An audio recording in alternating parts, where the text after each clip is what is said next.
By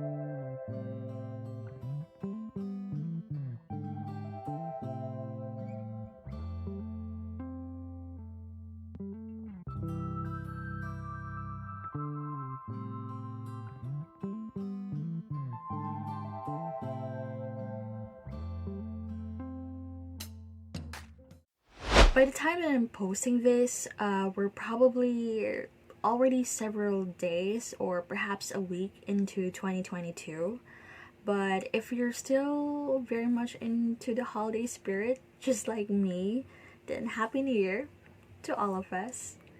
Today, I just wanted to talk about my reading plans for January.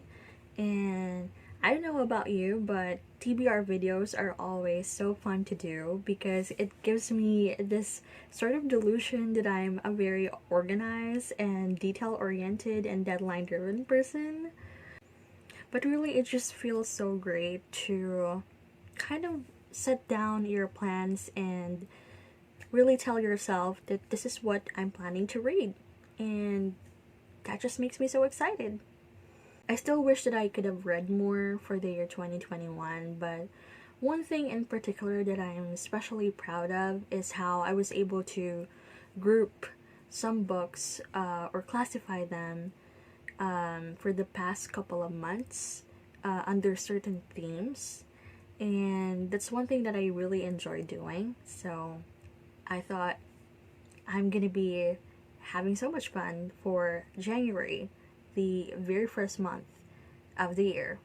I'm not gonna lie though, the cynical side of me was very much tempted to select book titles on a more low profile, pessimistic manner. But ultimately, I have decided it's still significant to motivate yourself at the beginning of the year, to really cheer yourself up, and to, approach things in a more neutral way. So, with all things, as always, I decided to compromise and meet my more optimistic side halfway through and decided on taking on a genre that can both be considered, I don't know, an escape, but with a more realistic perspective, plus with an added spin that is relevant to 2022. Also, one final trivia before I go and indicate what I'm gonna be reading for the month of January. I'm always looking forward to what the color of the year is gonna be every new year. And for the year 2022, I actually see two colors. One is very peri, and the other one is a very stellar shade of purple. Both of which are pretty much under the violet or purple family, right? So that really helped me a lot in determining which books to include for this month's TBR. Therefore, for January 2022, the first month of the year, I have decided to read dark fantasy books that have book cover designs that features the shade of purple on them. I honestly wanted to be more ambitious because I know that January is a very long month, and also I thought it could really empower me if I would read a lot of books on the first month of the year. But I thought it would still really be best to keep a very balanced goal, right? So as not to disappoint myself so bad if I don't finish everything on time. So for the month of January, I have selected 4 book titles, and I'm so excited to start them. So my very first book for the month, and essentially my very first book for the year 2022, is honestly leaning more towards the horror spectrum than fantasy, actually. But I thought it would only be fitting to read a book that is properly endorsed by a writer that I have loved so much during my childhood years, and it's really described in a way that I think pretty much sums up my feeling for the year 2022 right now. This is Small Spaces by Catherine Arden, and this is more of a horror book, but middle grade, and that is a combination that I don't see a lot of, so that really interested me. And this has an endorsement by R.L. Stein.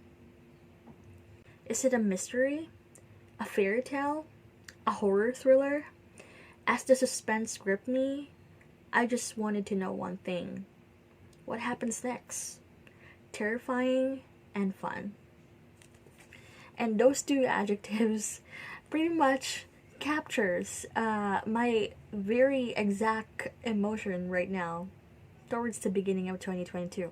Terrifying, but something I'm hoping will be fun later on.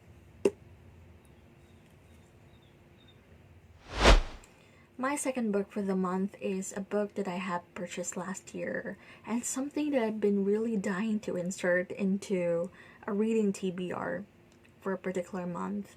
And to be completely honest, this book might really be the heart and the cornerstone of the theme that I have chosen for the month of January, because it so perfectly fits the theme or the concept that I'm going for. This is Salamanca by Dean Francis Alfaro. This is a Filipino author, Filipino book, and this novel in particular is a grand prize winner of the Palanca Award for Novela. And it's fantasy, which is really fascinating to me. This features a very stunning shade of purple on it, and I don't know, the book cover design is just so whimsical to me, and just excites me even more to pick this up. It's so pretty. Look. Cirilo F. Bautista, who is a national artist of the Philippines for literature, says this about the book. At the book cover design, it says here, Alfaro has created a love story that is memorable for its emotional restraint, sustained interest, exceptional characters, and well-conceived plot. And that, ladies and gentlemen, made my expectations skyrocket through the roof. The third book that I'm gonna be reading for this month is perhaps the one book in this entire selection that is leaning the heaviest towards the fantasy side. I think this is YA fantasy. It's Dark and Deepest Red by Anna Marie McElmore. I am trying very hard not to read the synopsis of the plot at the back, but from what I could skim through this, I'm getting some time elements, some romance, and I think out of all the books that I have picked up for this month, this is the one closest to a fairy tale. So, really excited for this one. Also, I know it's arguable why I picked this one up, because the title says Dark and Deepest Red, and the book cover is mostly red, but I still think that it features a good shade of purple on here, so I think this would be a really good fit. My fourth and final book for the month of January is the thickest and the lengthiest of the bunch. So this is gonna be the book that I will be spending most of the month on in terms of reading time. But for some reason, I'm quite confident that I'm gonna fly through this. Or so I hope. It is Starry River of the Sky by Grace Lin. And I think out of all the books, this is the one that really features the perfect shade of the color of the year. That's actually one of the factors why I really picked this one up and had to purchase it, because this is the theme that I'm looking forward to January. Of my 4 book titles for this month, This book is the one that blends fantasy with historical fiction, and I think has elements of mystery on it. And those two genres are always my top favorite genres, so I just know I'm really gonna have a good time with this book. Alright, so this is my January 2022 reading list. I am pumped and so thrilled to go through these 4 book titles. Do you also have that habit of grouping books based on their genres and reading them according to their genres? Or do you just really randomly pick books according to which one you're in the mood for? What are your plans for January? And what exactly is the book that you are most excited to read for this month? I wish us all a brilliant month and year ahead in reading. And as always, thank you so much for watching this video. I'll see you on my next ones. Happy New Year again, and happy 2022!